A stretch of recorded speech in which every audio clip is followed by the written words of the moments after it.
자, 다음 상승 지역은 어디일까입니다. 앞으로 이 부동산 시장, 특히 이제 주택, 뭐 그 중에서도 아파트라고 이제 한정을 해보죠. 그러면 이 아파트 시장이 어떻게 될 것 같으세요, 여러분들? 지금 막 서울은 막 급등한다고 하고, 그 중에서도 서울에서도 정말 막 비싸다고 하는 막 25억, 30억, 40억 하는 동네들이 막 달려갔잖아요. 그러니까 지금 부랴부랴 뭐 지금 토어제 푼지 한 달 만에 다시 재지정하고 확대 재지정 해가지고 지금 더 난리가 나버린 상황인데, 이런 상황에서 도대체 아파트 시장은 어떻게 될까? 여기서 이제 두 가지 부류로 나뉘는 것 같아요. 한 부류는 이거 규제해도 소용없다, 더 간다 라고 말하는 사람들이 있고, 아니다, 이번에 규제를 한 것도 있고 양극화가 많이 심해져가지고 막 저기 먼저 좋다고 하는 데가 달려갔기 때문에 다음은 이제 소위 말하는 키 맞추기, 갭 메우기, 뭐 벌어진 걸 쫓아가는 그런 장세가 나올 것이다, 뭐 이런 얘기들을 하거든요. 저는 개인적으로는 이 후자에 맞다고 봅니다. 한 부류가 더 있군요. 한 부류는 다 떨어진다라는 부류가 또 있습니다. 어차피 지금 다 비싸기 때문에 다 떨어진다라고 말하는 분들도 있죠. 자, 그러면 제가 봤을 때는 그 두 번째, 아니다, 그건 아니고 안 올라갔던 잠잠하던 곳들이 올해는 조금 올라갈 것 같다에 저는 조금 더 베팅을 하는 게 맞다고 보는데, 왜 그러냐면 한 33평이라고 칠게요. 9평을 기준으로 봤을 때 한 6에서 12억 정도 약간 회복한 곳들도 있지만, 이게 뭐 과거에 막 전고점을 뚫고 막 이렇게 간 거는 많지 않습니다. 그러니까 찾기가 쉽지가 않아요. 왜 그러냐면 그 지역들은 약간의 회복을 하려고 하는데 대출 규제 막 이런 것들을 막 하다 보니까 대출 규제에 직격탄 맞는 데가 딱 그런 데거든요. 6억에서 한 12억 정도. 25평으로 치면 한 4에서 9억 정도가 대출 규제 하면은 바로 영향받는 곳들입니다. 근데 역설적으로 한 20억 넘어가면은 대출 규제에 그렇게 큰 영향을 잘 안 받아요. 왜냐면 그 집을 사는 사람들은 무주택자가 아니거든. 기본적으로 1주택자인 사람들이 훨씬 많습니다. 1주택으로 이미 한 14, 5억 정도 가지고 있는 분이었는데, 그분들이 돈을 모은 거에다가 대출 조금 받아가지고 20억, 25억, 뭐 30억 뭐 이런 것들을 사는 거거든요. 지금 막 40억, 50억대 사는 분들은 일반 직장인들도 아니고요. 대단한 자산가들이거나 사업가거나 그런 분들이 그걸 사는 거라서 완전히 시장이 이렇게 분리돼 있어요. 한마디로 직장인들, 근로소득자, 아니면 그냥 어떤 사업가가 아닌 일반 자영업자들이 살 수 있는 금액대, 한 6에서 12억대 정도는 대출에 바로 영향을 받는 곳들입니다. 근데 지금 정부의 정책이나 이런 것들 보면 어때요? 뭐 올라간다 싶으면 대출 규제, 올라간다 싶으면 대출 규제, 이런 것들을 하고 있단 말이에요. 그러니까 이게 또 어찌 생각해 보면 양극화를 심화시키는 거일 수도 있어요. 그러니까 대출 규제를 계속 하니까 중하위권의 가격이라고 해야 될까? 뭐 이것도 비싼 거지만 여기들은 좀 올라가려고 하면 멈춰, 올라가려고 하면 멈춰요. 그러니까 이 시장에서 사람들이 학습 효과가 어떻게 되냐면, 무리해서라도 대출을 받아서라도 아니면 전세를 끼고서라도 소위 말하는 상위급지를 좀 가야 되겠다, 상급지를 가가지고 거기는 대출 규제랑 좀 영향을 안 받는 사람들이 이제 들어오기 시작하고, 좀 뭐 사업을 하거나 아니면 전문직인데 좀 소득이 되게 높은 사람들이 살만한 15억, 한 20억 넘는 데들을 사지 않으면 계속 벌어지는구나라고 사람들이 이해한 거일 수도 있습니다.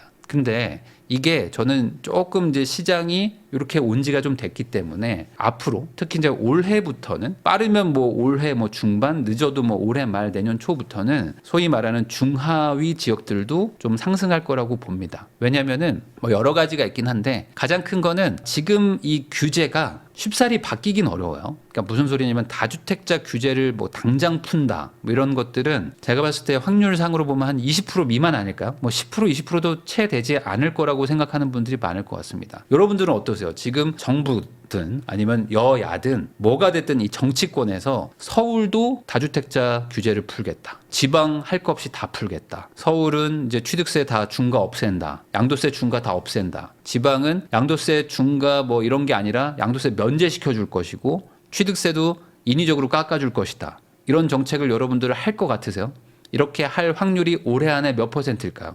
0%예요. 뭐 해주겠냐고요. 뭐 이렇게 하시는 분들이 많네요. 근데 저도 그렇게 생각합니다. 왜냐면 여러분들이 그렇게 생각하면 정치인들은 그렇게 할 리가 없으니까요. 자, 이게 정치가 이 부동산과 엮이면서 이 사단이 났다고 저는 생각하는데, 지금 시장은 철저하게 정책이 지금 좌우를 하거든요.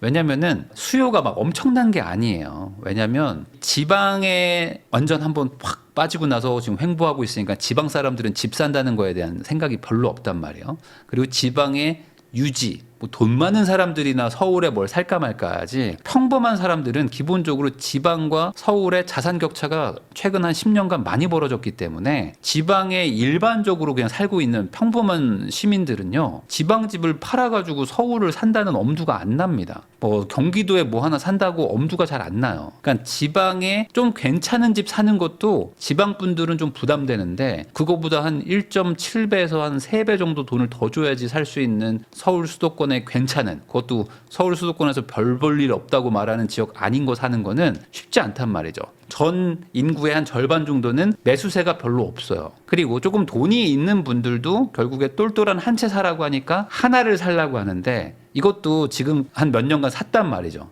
그러니까 쭉 사다 보니까 야, 이제 이 가격에 사도 되나? 라는 수준까지 온 지역이 지금 많습니다. 여러분 한번 생각을 해보세요. 이게 지금 맨날 언론에서 그렇다 하니까 당연하게 생각하시지만 반포 같은데 지금 33평, 9평이 좀 60억 한단 말이에요. 60억, 뭐 55억, 60억 하고 있어요. 그러면은 평당 진짜 2억 가까이 주고 사는 건데 여러분들 평당 2억 주고 사실 거예요? 진짜? 물론 내가 돈을 뭐 한 200억, 300억 벌었어요. 그러면 그래 뭐 여기서 한 60억 떼가지고 집 하나 사지 뭐 어때? 약간 이러고 사는 분들도 있겠죠. 간혹 있겠지. 뭐 그런 사람이 없다고 할 수는 없지만 근데 일반적인 사람들이 내가 지금 평당 2억을 주고 저걸 사는 게 맞아? 라는 고민을 안 할 것 같으세요, 여러분들? 하겠죠. 이게 양극화라는 게 계속 일어나고 있어요. 막 압구정 이런 데들도 지금 1년 사이에 막 10억, 15억, 20억씩 올라가고 있잖아요. 저거를 따라 사는 사람도 있습니다. 그리고 샀더니 또 올랐네 하면서 또 사는 사람도 있긴 있죠. 그렇지만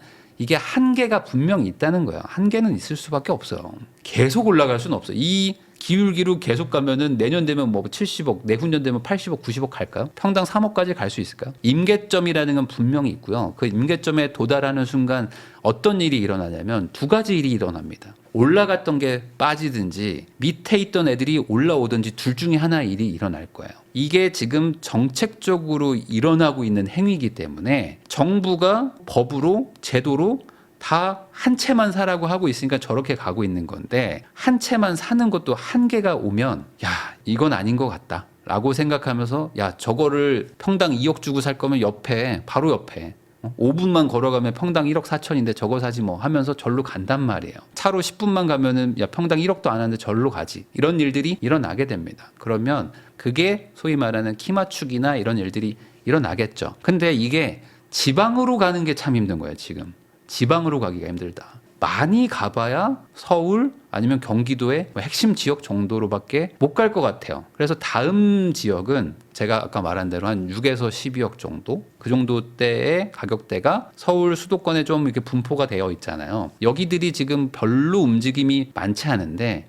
여기가 이제 조만간 움직이지 않을까라고 저는 생각을 합니다. 왜 그러냐면 이게 되게 안타까운 구조인 건데 여러분들 그거 아세요? 제가 이 얘기하면 아마 깜짝 놀라실 텐데 서울의 면적이 남한의 몇 퍼센트인 줄 아세요? 서울 면적이 남한에서 몇 퍼센트일까요? 한 10% 하지 않나요? 뭐 이렇게 말하시는 분들이 있을 겁니다. 그래도 한 5%, 10% 하지 않을까? 서울은 좀 넓지 않나? 이런 얘기를 하실 텐데 0.6%입니다. 서울 면적은 이 남한 면적의 0.6%예요. 서울을 우리 남한을 기준으로 보면요. 우주에서 보면요. 너무나 작은 면적이에요. 근데 여기에 인구가 지금 몇 명 사는 줄 아세요? 인구가 18.3%. 인구가 18%가 살아요. 여기에.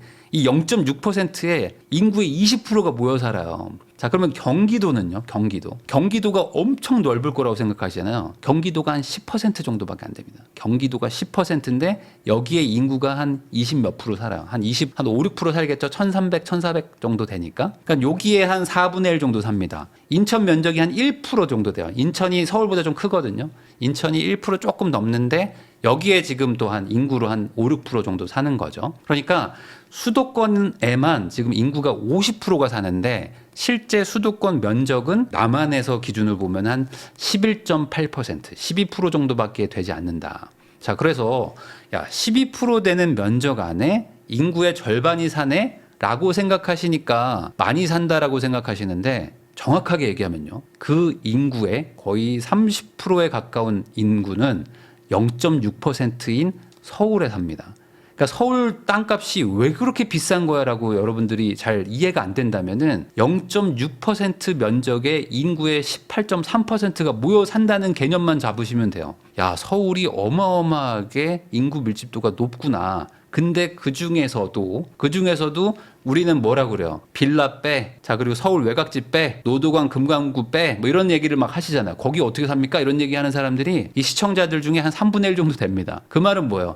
이 0.6%에서 또 차포 다떼. 실제 우리 한국인들 기준으로 서울에서 좀 살만한 데라고 말하는 지역의 면적은 0.3%, 0.4% 정도밖에 안 되는 거예요. 거기에 들어가려고 이 모든 사람들이 생각하고 있는 거예요. 왜 저는 30대인데 결혼했는데 서울에 내 집 마련이 안 되는 거죠? 라고 한탄하고 있는 거예요. 0.3%, 0.4% 면적 안에 왜 내가 못 들어가서 살아요? 라고 말하는 거죠. 그러니까 이 기준이 너무 이 현실과 괴리감이 되게 큰 거예요. 여러분들도 아니 서울이 0.6%라고 말도 안 되는 거 아니야? 라고 생각하시겠지만 지도를 보시면 압니다. 자, 근데 더 재밌는 게 있습니다. 뭐냐면 이 경기도 면적이 10% 정도 된다고 그랬잖아요. 10% 정도. 근데 이 경기도 면적 중에서도 사실 사람이 거의 안 사는 동네들이 많습니다. 뭐 굳이 얘기를 해가지고 지자체 중에서 한 인구가 30만이 안 되는 동네들도 있을 거 아니에요? 그 정도를 만약에 뺀다고 치면 면적의 반이 날아갑니다.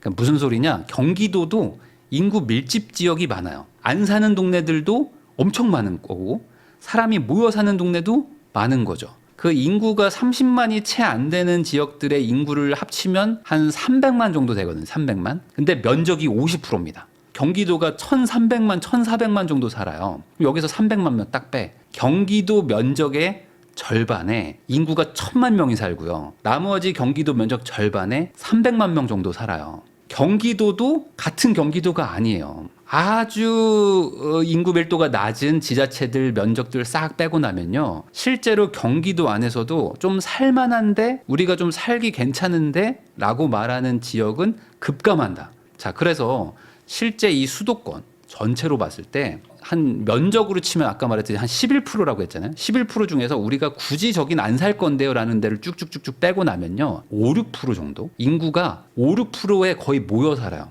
전체 땅 면적의 5, 6% 정도에 2,500만 명, 2,600만 명이 살고 있는 거예요.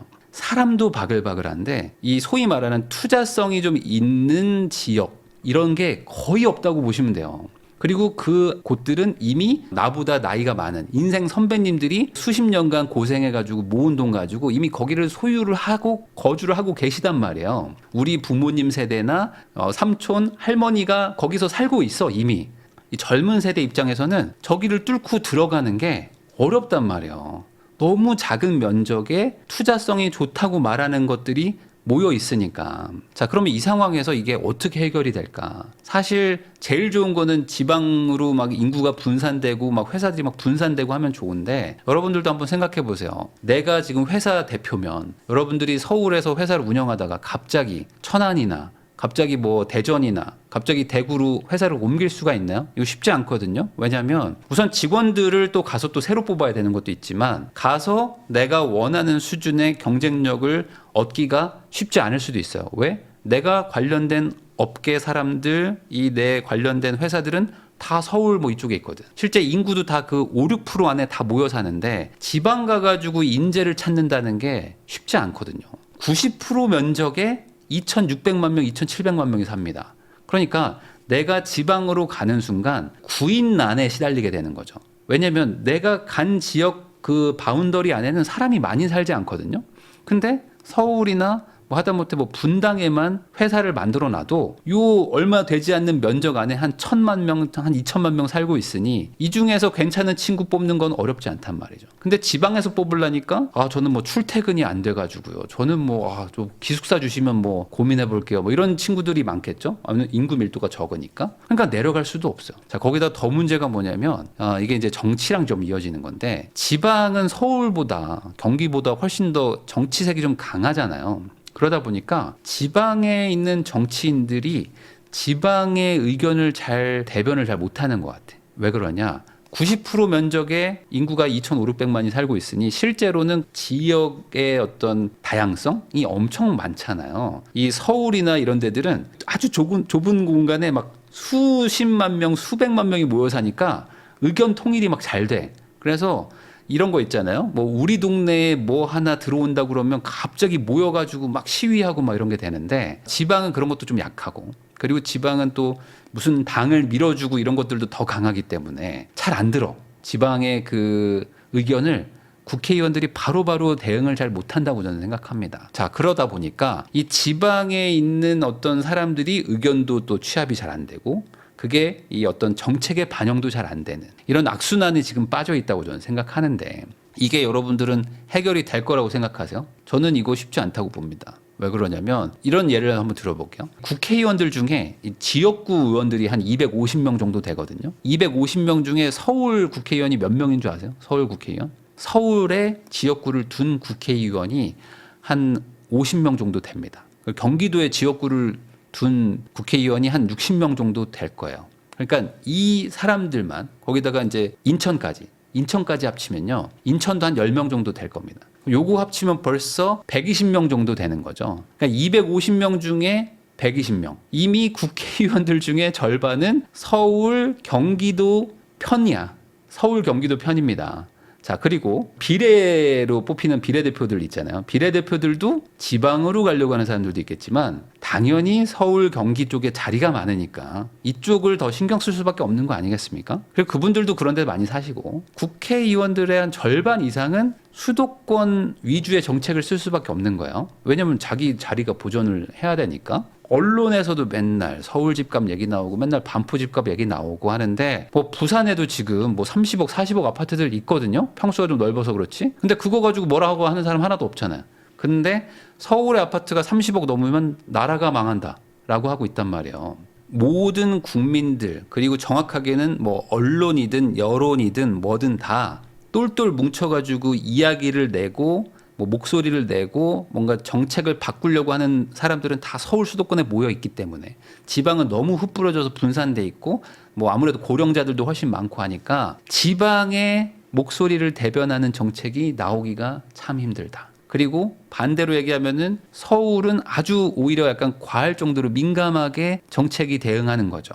그러니까 이번에 강남, 뭐 서초, 잠실 뭐 이런 데들이 집값이 좀 올랐다고 하니까 바로 그냥 모든 여론이 막 난리가 나기 시작하면서 이거 잡아야 된다, 이거 잡아야 된다. 사실 그 안에 사는 사람들이 아주 많은 게 아니거든요. 실제 집값 상승의 효과를 받았다고 말할 만한 사람들이 뭐 몇 명이나 되겠습니까? 근데 그거 올랐다고 전 국민이 막 난리가 나는 거예요. 사실 그게 나랑 상관없는 분들이 훨씬 많으실 건데, 근데 우리 동네 집값 빠지는 거는 뭐 그냥 그런가 보다 하는데 저 동네 집값 올라가면 안 돼 하면서 그거 가지고 막 난리가 나니까 또 다시 또 재지정하고, 막 국토부 장관이 이거 어떻게 해야 되냐고 막 이렇게 막 걱정하고, 막 서울시장은 맨날 회의해가지고 다시 재지정하시죠 해가지고 또 재지정하고, 뭐 이런 일들이 일어나고 있는 게 아닌가. 그래서 몇 번 얘기했지만 집값을 안 올라가게 하는 방법은 없어요. 집값을 안 올라가게 하는 거는 경제적인 충격이 오거나 위기가 와가지고 나라의 어떤 그 충격파가 좀 전달이 돼야지 좀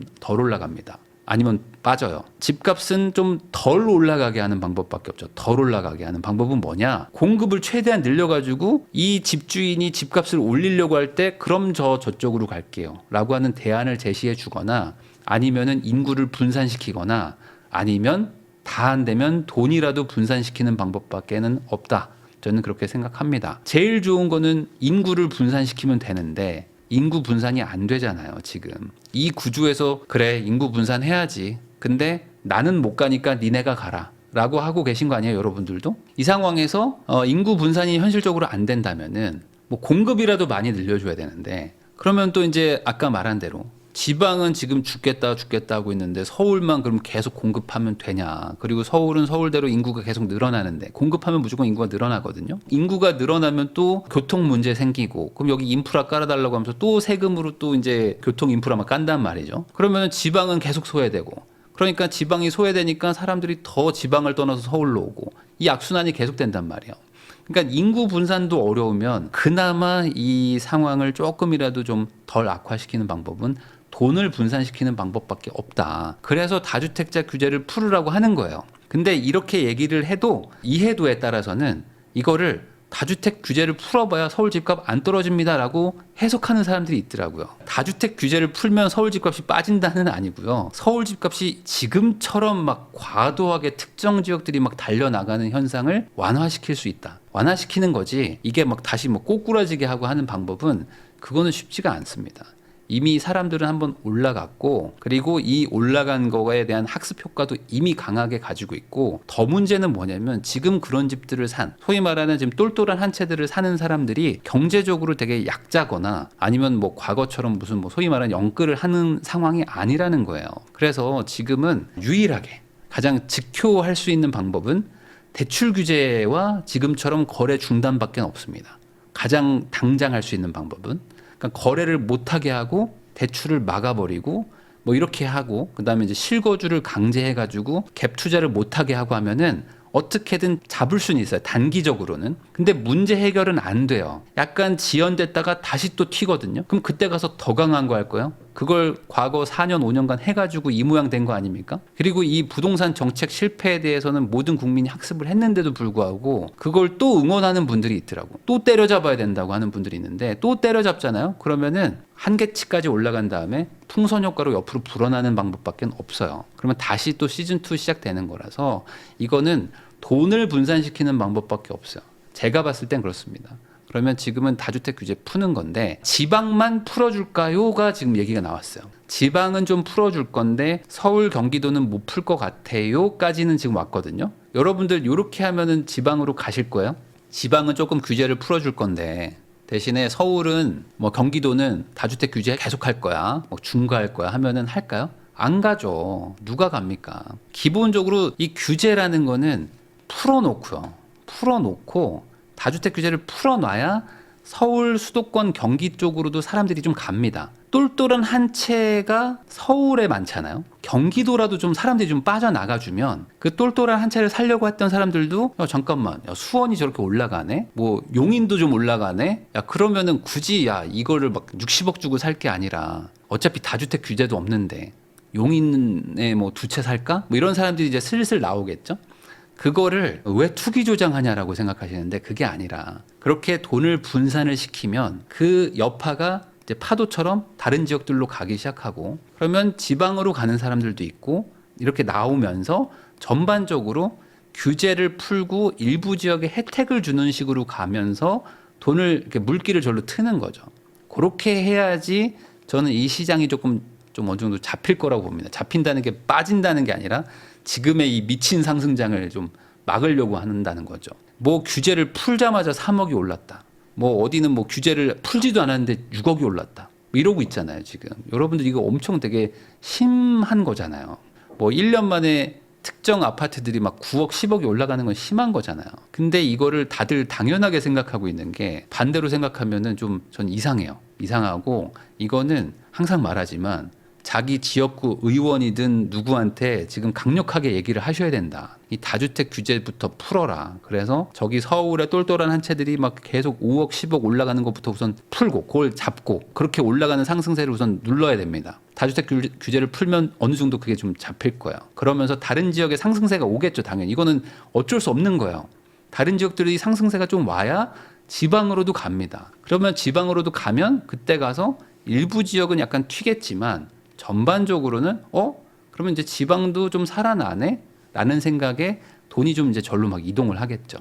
그러면서 저는 올라갔던 거를 내리는 방법은 안 올라간 데들한테 돈길을 만들어 주는 거라고 생각하는데 지금 정책상 지방으로는 못 가게 할 것 같아서 당분간 다음 타겟은 서울 경기권 중간 가격대 여기로 보는 게 타당하지 않나 저는 그런 생각을 하고 있어요. 그래서 이거에 뭐 동의가 되시는 분도 있고 아니신 분들도 있겠지만 뭐랄까요? 안타까운 거는 뭐냐면 이게 정책과 정치가 지금 이렇게 가격을 결정하고 있다는 거. 이게 조금 좀 애매해요. 그러니까 원래 이제 뭐든지 이 시장 경제에 어느 정도 좀 맡겨놓고 너무 뭐 과도해지거나 하면은 일부 규제를 하거나 뭐 이런 것들을 하는 것인데 지금은 규제에 의해서 인위적으로 가격이 뒤틀린 걸 가지고 또 규제하고 있는 그런 상황이라 뭐지 이게?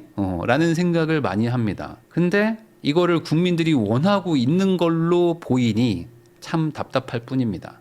그래서 다음 타겟은 저는 좀 지방으로 좀 가면 좋겠는데 지방까지는 못 가고 경기도권에서 2차 상승이 좀 일어나지 않을까 생각을 하면서 답답한 마음에 한번 이야기를 해봤습니다.